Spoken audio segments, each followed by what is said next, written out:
بسم الله الرحمن الرحيم الحمد لله رب العالمين. الأجمل. نعم. السلام عليكم. وعليكم السلام ورحمة الله وبركاته. نتلي. أمبا عبد الله. نكو بجودي. أيوة عبد الله أني سلك أولي. أيوة لا بأس. أني تشسري. الحمد لله. أني فاسوبارا.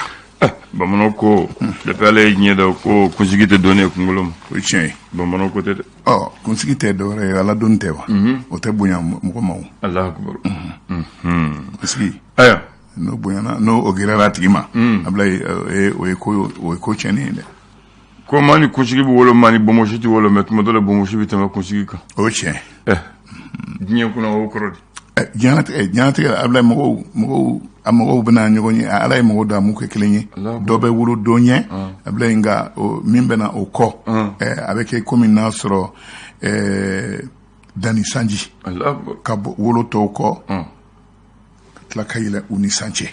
o de ni kuma be ni kuma famu ay kon wadi taranga tafe aywa nek abdoulaye amanga auzu billahi minash shaitanir rajim bismillahir rahmanir rahim bi entene uti kalot le kononton samba fla anim woni kili abla shira herela ala kantli herela gafo bambulo anga damne ni nouvel horizon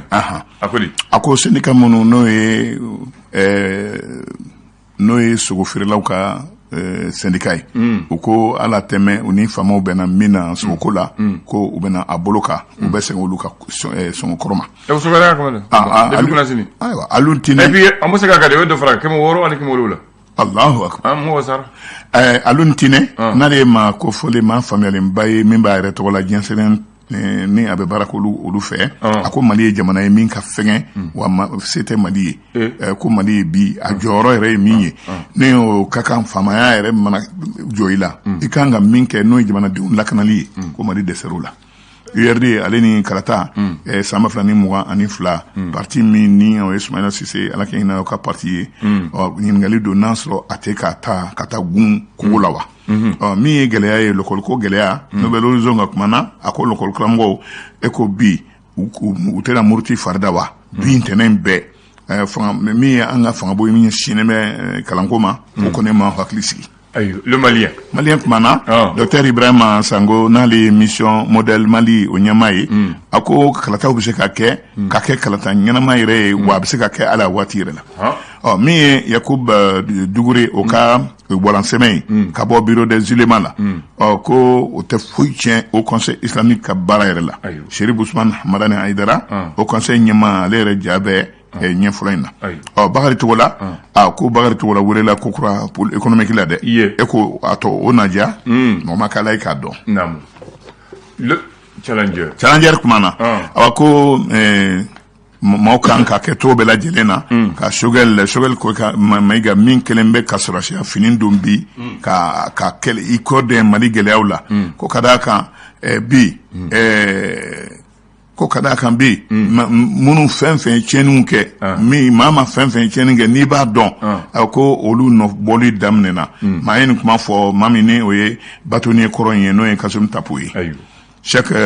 Sidi Mohamed Touré président be parti Irmala ako gelami be Malika ni kuntlena kelentala na ayre yu boro kacha ko donrete marake ko jugu o de flene kana omblanna les échos kumana wili boni premier ministre yawa ko atara atara chimina ani Sénégalaw de kumana fembe ulu kunu kanche aye o fune famon fene kele ka mimboloda dona na tawla Sénégalaw ye o fene fora nyaro ya akli jabo avec comme familiali sur la kosobe Info matin kumana avec ma keleni ko shogel ko kala maiga buguni tamaina kai maw haklisigi munu no Sénégalaw ye munu ye balo Sénégalaw ye munu ye kori Sénégalaw ye aya bela jelen haklisigi aywa lokol kramgo koko ube murti on sa BT1 ani 2 olu klasi olu koni ga nyogonda a famo fenema o fene boa do ko de nen nun ko ku murtilendo famo ko nunu BT1 ani BT2 olu ko nyogonda be ke wa anakoloshi akanga bibo kanga ke bi kere olu welelendo ala wol kodo kodo ngo wol kodo wariko connexion ani FM wol kodo bala ni do nyame ka warka chade ni doka ba masa doka nateja odenie l'indépendant jamana ɲɛma kala ta min bolo dalen don février kalo tile 27 ADR ni ale parti 20 ye minnu farala ɲɔgɔn kan olu kɔni y'a yira k'a fɔ ko an t'an kan kɛ kelen wa an tɛ Amorogoni si Aliyu Bubakar Jalo la wa o kɛ ka an ka cɛbɔ ye wa Ablaye min bɛ se k'a to terrorisiw u kɛ fara ɲɔgɔn kan ka tiɲɛni kɛ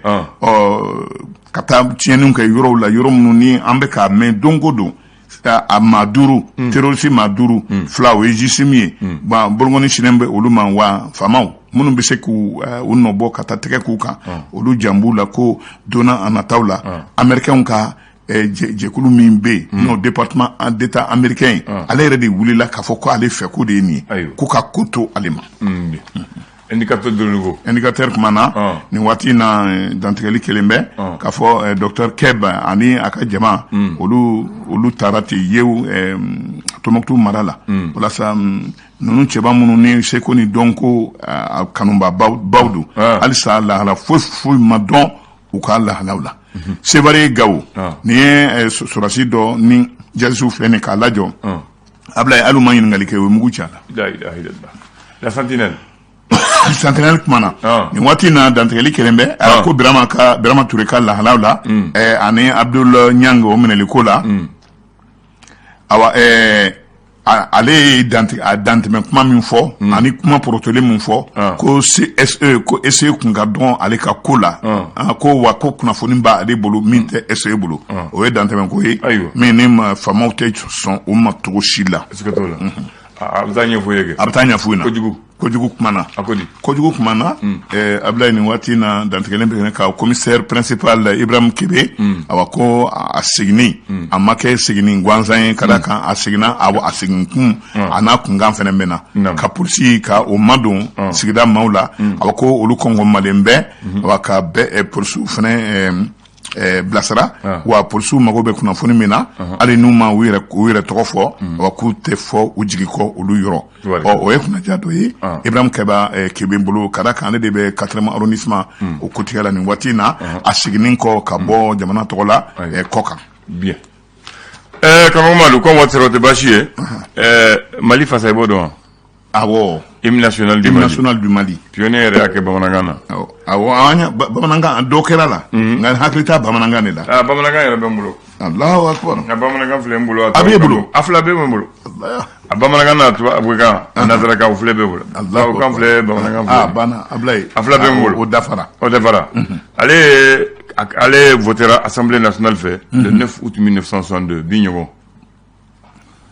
l'Assemblée nationale présidée par Mahamana Alassane Haidara 9 août 1962 bi ɲɔgɔn don ko c'est 4 couplets un refrain mais ni jɔnjɔ fɛn bi kɛ u bɛ premier couplet dɔrɔn de fɔ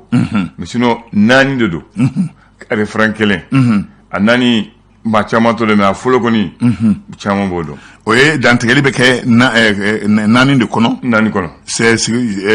jɔsen naani kɔnɔ nka min ye kuma cɛtigɛ ye o kelen pe de b'a kɔnɔ refrain est pour l'Afrique et pour toi Mali notre drapeau sera liberté pour l'Afrique et pour toi Mali notre combat sera unité au Mali d'aujourd'hui au Mali de demain les champs fleuris d'espérance les cœurs vivres de confiance. Ça, c'est le refrain.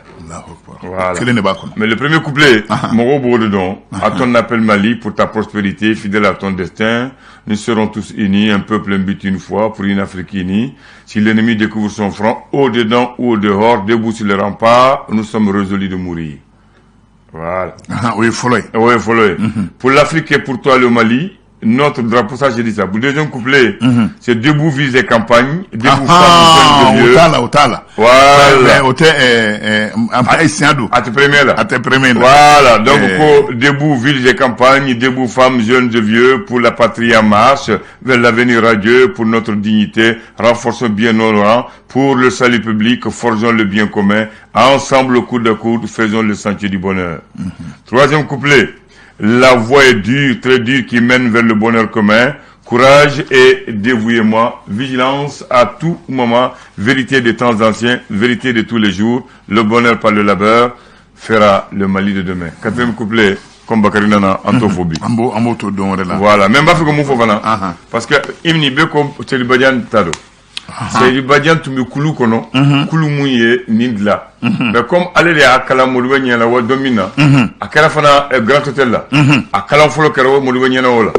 donc o waatini ale de y'a kalan ale de y'a texte kalan parce que ale de tun ye poète le o cɛ la k'a labɛn k'a lumɛ kulu de jɛra k'a jɛkulu de sigira a yɔrɔ dɔ bɛ n bolo yan mais comme waati sera donc t'a la n bɛ se k'a fɔ ye n'Ala sɔnna ma voilà donc hymne national du Mali o y'an ka fasa ye normalement ni an kan ka ministre ta an kan ka lajɛ n'a bɛ se a la fɔlɔ yan n'an ka ta na an bɛ se k'a mɛn ni ministre bɛna ta ni ministre bɛna ta u b'a fɔ ko hymne national fɔ fɔlɔ Ablaye o ɲɔgɔnna maloya ye dɛ ayiwa kan bɛn